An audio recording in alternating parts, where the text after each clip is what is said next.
Hi students, today we are going to discuss the final of financial concept. In the last classes we have discussed various kinds of financial concept, financial intermediaries, financial institutions, financial assets, etc. So today we are going to discuss the last part of the financial concept, that is called financial services. Today we are going to discuss about the financial services. All of you heard about the services, that is intangible one. Okay, so we are going to discuss about financial services. Several financial institutions are in the country: banks, insurance companies, developmental banks, specialized institutional banks, capital investment banks, and several kinds of banks and other financial institutions are there. These kinds of financial institutions are providing several types of financial services. Okay. Financial services is an important component of a financial system, because through these services we are raising so many funds and fees. Okay. The existence of these several financial institutions is based on the financial services. Okay. Financial services are the services provided by the financial institution in a country. Okay.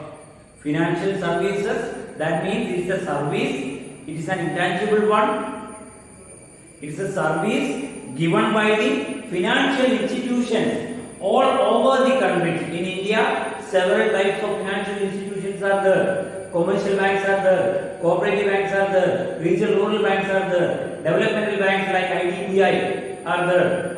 Several kinds of financial institutions like insurance company, mutual funds, etc., MPI, etc. Several types of financial institutions are there.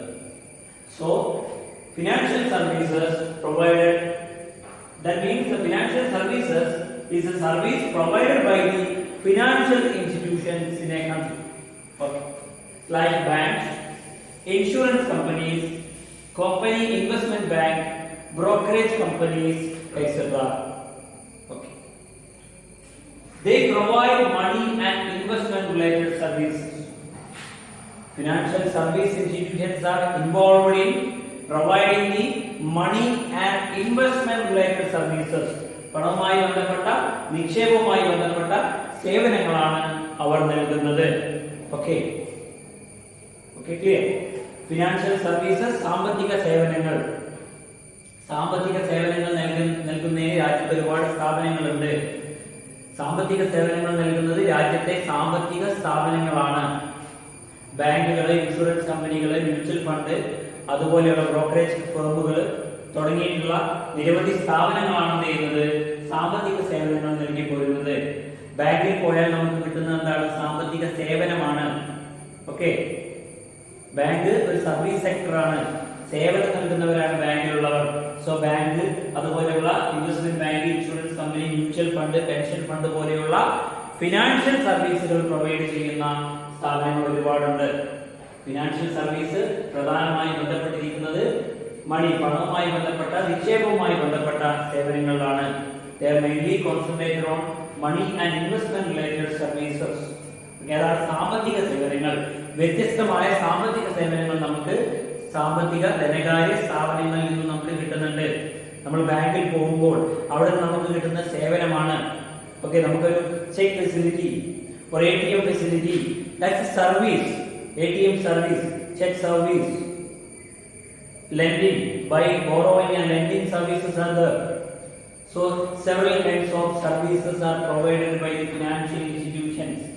Okay, so we are going to discuss about the financial institution. Financial services is a main component or element of financial concepts.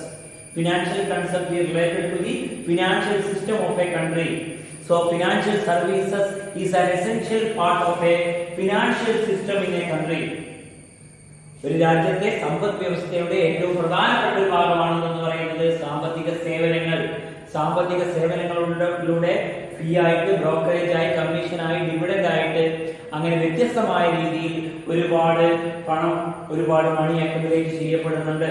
Okay, so financial service sector എന്ന് പറയുന്നത് വളരെ പ്രധാനപ്പെട്ടതാണ്. അതിന് ഇത്തരത്തിലുള്ള financial സർവീസുകൾ നൽകുന്നത് ധനകാര്യ സ്ഥാപനങ്ങളാണ് എന്നുള്ളത് ഓർത്തു വെക്കുക. ഇനി ഫിനാൻഷ്യൽ സർവീസിനെ രണ്ട് തരത്തിൽ തിരിച്ചിട്ടുണ്ട്. ഒന്നാമത്തത് ഫീ ബേസ്ഡ് സർവീസ് ആണ്. ഓക്കെ, ഫീ അടിസ്ഥാനമാക്കിയിട്ടുള്ള സേവനങ്ങളാണ്. അപ്പൊ എന്താണ് ഫീ അടിസ്ഥാനമാക്കിയിട്ടുള്ള സേവനങ്ങൾ എന്ന് നിങ്ങൾക്ക് ഓർമ്മ വേണം. ഇവിടെ നോക്കുക, ഇറ്റ് ഈസ് ദോസ് സർവീസസ്, ഇതെന്ന് പറയുന്നത് ആ പറയുന്ന സർവീസുകളാണ്. ഏതൊക്കെയാണ്? വേർ ഇൻ, അവിടെ എന്താണ്? ഫിനാൻഷ്യൽ ഇൻസ്റ്റിറ്റ്യൂഷൻ, ധനകാര്യ സ്ഥാപനങ്ങൾ, ഓപ്പറേറ്റ് സ്പെഷ്യലൈസ്ഡ് ഫീൽഡ്, അവർ വർക്ക് ചെയ്യുന്നത്, അവർ പ്രവർത്തിക്കുന്നത് ചില പ്രത്യേക മേഖലകളിലായിരിക്കും. To earn a substantial income, ഒരു പ്രത്യേക വരുമാനം ഉണ്ടാക്കുക എന്നുള്ള ലക്ഷ്യത്തോട് കൂടിയിട്ട് ഇൻ ദി ഫോം ഓഫ്, ഏത് രീതിയിലാണ് അവർ വരുമാനം ഉണ്ടാക്കുന്നത്? ഫീസ് ആയിട്ട്, ഡിവിഡൻഡ് ആയിട്ട്, ലാഭവിഹിതം, ബ്രോക്കറേജ് ആയിട്ട്, ഇങ്ങനെ വ്യത്യസ്തമായ രീതിയിൽ സേവനങ്ങൾ നൽകിക്കൊണ്ട് ഏതൊക്കെയാണ്? ഫീസ് രൂപത്തിലോ ഡിവിഡൻഡ് രൂപത്തിലോ ബ്രോക്കറേജ് രൂപത്തിലോ ഒക്കെ വരുമാനം ഉണ്ടാക്കുന്ന സ്ഥാപനങ്ങൾ ഉൾപ്പെട്ടിട്ടുള്ള അവർ ചെയ്യുന്ന സേവനങ്ങളെയാണ് വിളിക്കുന്നത് ഫീ ബേസ്ഡ് സർവീസസ്. ഫീ ബേസ്ഡ് എന്ന് പറയുമ്പോൾ അവിടെ ചില ധനകാര്യ സ്ഥാപനങ്ങളുണ്ട്, അവരെന്ത് ചെയ്യുന്നു? സേവനങ്ങൾ നൽകുന്നുണ്ട്. അതിലൂടെ അവർക്ക് വരുമാനം ഏത് രൂപത്തിലാണ് കിട്ടുന്നത് ഓർത്തു വെക്കുക. Fees, dividend, brokerage. Okay, fees, dividend, brokerage, ഈ മൂന്ന് രൂപത്തിലാണ് എന്ത് ചെയ്യുന്നത്? ഇത്തരത്തിലുള്ള ധനകാര്യ സ്ഥാപനങ്ങൾക്ക് വരുമാനം കിട്ടുന്നത്. അങ്ങനെയാണെങ്കിൽ അത് എന്തുമായി ബന്ധപ്പെട്ട സ്ഥാപനമാണ്? ഫീ ബേസ്ഡ് സേവനങ്ങൾ നൽകുന്ന സ്ഥാപനങ്ങളാണ്. രണ്ടാമതായി കണ്ടുപിടിച്ചിട്ടുള്ളത് ഫണ്ട് ബേസ്ഡ് സർവീസ് ആണ്. പണവുമായി ബന്ധപ്പെട്ട സർവീസുകളാണ്. Provision of fund against asset of the company എന്നാണ് പറയുന്നത്. ഇവിടെ ചെയ്യുന്ന എന്താണ്? പ്രൊവിഷൻ നൽകുന്നു, പ്രൊവൈഡ് ചെയ്യുന്നു, ഓഫ് ഫണ്ട്, പണം, അഗെയിൻസ്റ്റ് ദി അസറ്റ്, ആസ്തിയുടെ മുകളിൽ എന്ത് ചെയ്യുന്നു? ഫണ്ട് നൽകുന്ന ഒരു രീതിയാണ് ഇവിടെ. ലോൺ ആയിട്ടോ, short term loan, long term loan, working ക്യാപിറ്റലിന് പ്രത്യേകിച്ച് പ്രവർത്തന മൂലധനങ്ങൾ, അങ്ങനെയുള്ള കാര്യങ്ങൾക്ക് വേണ്ടിയിട്ടാണ്. Okay, it is based on asset of the company, കമ്പനിയുടെ ആസ്തിയിൽ അധിഷ്ഠിതമായിട്ടുള്ള ഒരു സേവനമാണ് ഫണ്ട് ബേസ്ഡ് സർവീസസ്. ഒരു കമ്പനിയുടെ അസറ്റ് അല്ലെങ്കിൽ ആസ്തി, അതിന്റെ അടിസ്ഥാനത്തിൽ നൽകപ്പെടുന്ന സേവനങ്ങളാണ് ഫണ്ട് ബേസ്ഡ് സർവീസ് എന്നറിയപ്പെടുന്നത്. It is A specialised method, ഇത് പ്രത്യേക മെത്തേഡാണ് of providing structured working capital and term loan. ഇവിടെ നൽകുന്നതൊക്കെയാണ് പ്രവർത്തന മൂലധനവും അതുപോലെ തന്നെ ടേം ലോണുകൾ, ലോങ് ടേം ലോണുകളുമാണ് നൽകുന്നത്. It is based on the asset of the company, കമ്പനിയുടെ ആസ്തിയുമായി ബന്ധപ്പെട്ടതാണിത്. Provision of fund against the asset of the company, കമ്പനിയുടെ അസറ്റുമായി ബന്ധപ്പെട്ടതാണ്. Okay, these are the two kinds. ഇനി ഇതിൽ ഏതൊക്കെയാണ് വരുന്നത് എന്നുള്ളത് ജസ്റ്റ് ഒന്ന് ഡിസ്കസ് ചെയ്യാം. ഫീ ബേസ്ഡ് സർവീസിൽ ഫസ്റ്റ് വൺ മെർച്ചന്റ് ബാങ്കിംഗ് എന്ന് പറയുന്ന ഒന്നാണ്. സെക്കൻഡ് വൺ സ്റ്റോക്ക് ബ്രോക്കിംഗ് ആണ്. തേർഡ് വൺ ക്രെഡിറ്റ് റേറ്റിംഗ് ആണ്. രണ്ടാമത്തെ ഫണ്ട് ബേസ്ഡ് ഫിനാൻഷ്യൽ സർവീസ് ആണെങ്കിൽ അവിടെ factoring, venture capital, mutual funds, housing finance, lease financing, lease equipment financing, higher purchase, insurance, bill discounting. These are the various kinds of financial services under the two categories: fee based services and fund based financial services. Okay, ഇത് നിങ്ങൾക്ക് കൃത്യമായി മനസ്സിലായിട്ടുണ്ടാവുമെന്ന് വിചാരിക്കുന്നു. ഇതിന്റെ detail ആയിട്ട് നമ്മൾ അടുത്ത ക്ലാസ്സിൽ എന്ത് ചെയ്യും നോക്കുന്നതായിരിക്കും. Thank you.